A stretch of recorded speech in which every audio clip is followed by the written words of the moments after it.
الحمدللہ رب العالمین والصلاة والسلام علی اشرف الانبیاء والمرسلین نبینا محمد وعلی آلہ واصحابہ اجمعین ومن تبعہم بإحسان الی یوم الدین، اما بعد۔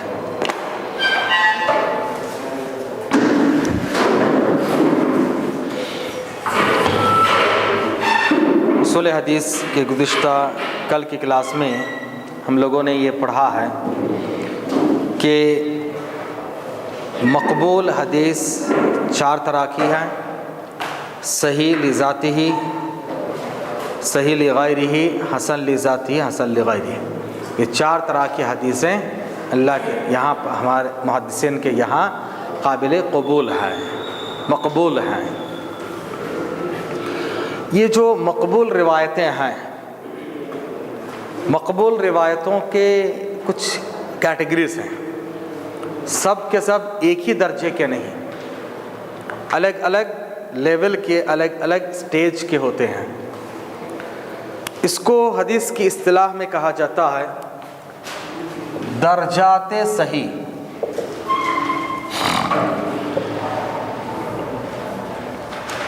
صحیح حدیث کی درجہ بندی، درجات، لیول۔ حدیث صحیح ہے، قابل قبول ہے، ایکسیپٹیبل ہے، لیکن ان کے مقام الگ الگ ہوتا ہے۔ سب کا مقام ایک نہیں ہے، سب کا لیول ایک جیسا نہیں ہے۔ درجات صحیح 7 ہیں، 7 درجات ہیں، سٹیجز ہیں، لیولز ہیں۔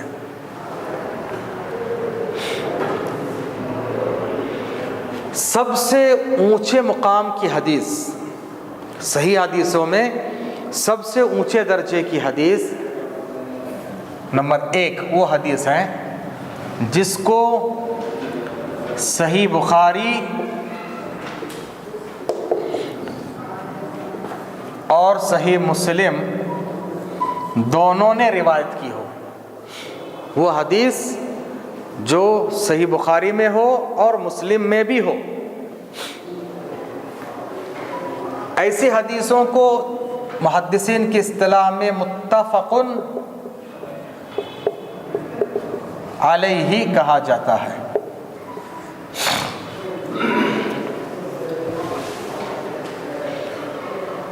وہ حدیث جس پر دو محدثین، دو شیخ، امام بخاری اور امام مسلم نے اتفاق کیا، متفق علیہ، جس حدیث پر دو کا اتفاق ہوا، بخاری اور مسلم دونوں میں یہ روایت ہے۔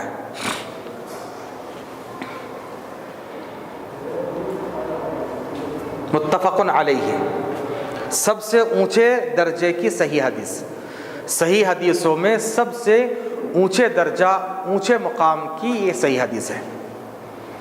متفق علیہ، متفق علیہ کا مطلب جس کو امام البخاری اور امام مسلم دونوں نے روایت کی ہے۔ دوسرے نمبر پہ صرف صحیح بخاری میں ہو،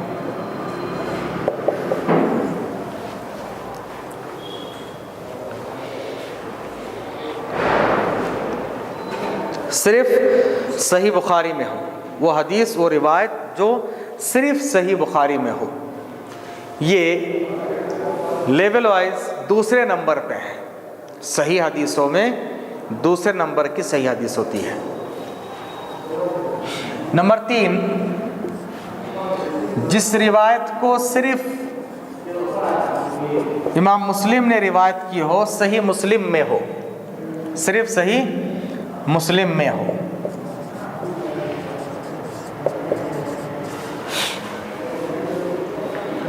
سب سے اونچے درجے کی صحیح حدیث وہ ہے جس کو امام بخاری اور مسلم دونوں نے روایت کی ہو۔ دوسرے نمبر پہ جس کو صرف امام بخاری نے روایت کی ہو، یعنی صحیح بخاری میں ہو، بخاری کی روایت کردہ بہت ساری حدیثیں ہیں، صحیح بخاری میں ہو۔ تیسرے درجے کی صحیح حدیث جو صرف صحیح مسلم میں ہو۔ چوتھے نمبر کی صحیح حدیث جو بخاری اور مسلم کی شرط پر ہو.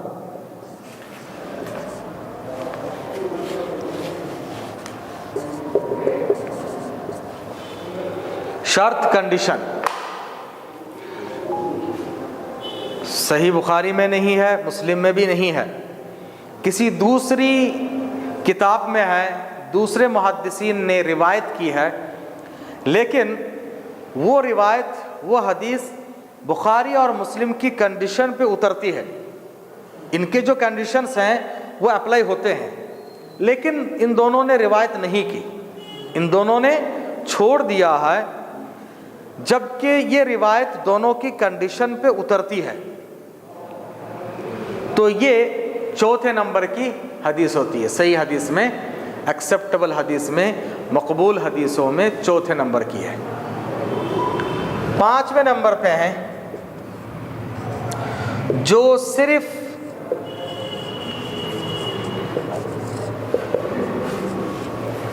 امام بخاری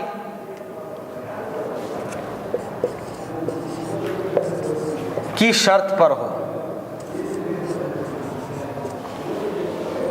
بخاری نے روایت نہیں کی، لیکن امام بخاری کے کنڈیشن پہ اترتی ہے. یہ صرف امام بخاری، جو صرف امام بخاری کی شرط پر ہو. نمبر 6، جو صرف امام مسلم کی شرط پر ہو.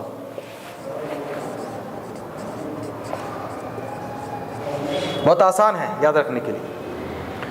بخاری مسلم کو بیس بنا لینا ہے، ان کے بیس پر ہی 6 قسمیں بنی.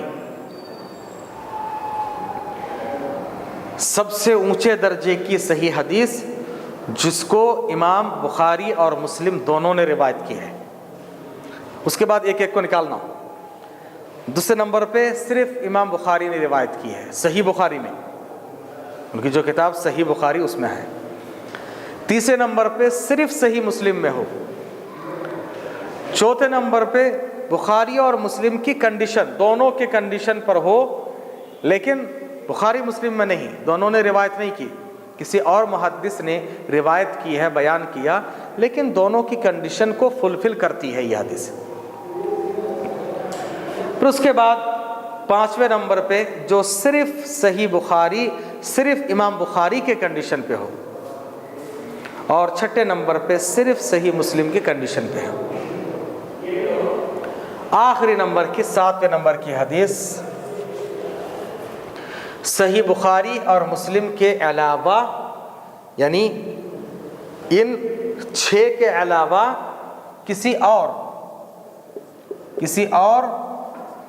محدث کے یہاں صحیح سند کے ساتھ مروی ہو.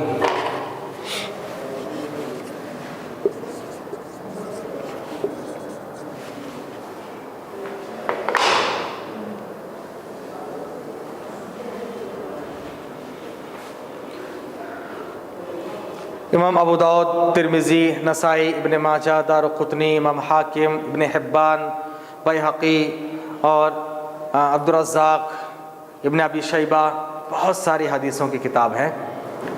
مسند احمد بن حنبل، امام مالک کی کتاب موطا، امام شافعی کی کتاب الام، جتنی کتابیں ہیں ان کتابوں میں صحیح سند کے ساتھ ہو تو صحیح حدیثوں میں ان کا 7ویں نمبر کا مقام ہے. ان کو کہا جاتا ہے درجات صحیح. صحیح حدیث کیا ہے ہم نے پڑھ لیا. اب صحیح حدیث کے کیٹیگریز ہیں. یہ کیٹیگریزیشن ہے کہ ہر حدیث کا مقام ایک جیسا نہیں ہوتا. یہ اس لیے یہ کیٹیگری بتائی جاتی ہے نیکسٹ لیسن کے فائدے کے لیے. کبھی 2 صحیح حدیث آپس میں ٹکرا جاتی ہے، کلاش ہو جاتی ہے. 2 صحیح حدیث آپس میں ٹکرا جاتی ہے. جب 2 صحیح حدیث آپس میں ٹکرا جائے تو اس وقت یہ فائدہ ہوتا ہے. یہ ایک حدیث جو صحیح بخاری اور مسلم میں ہے، وہ حدیث ٹکرا جائے 7ویں نمبر کی حدیث سے تو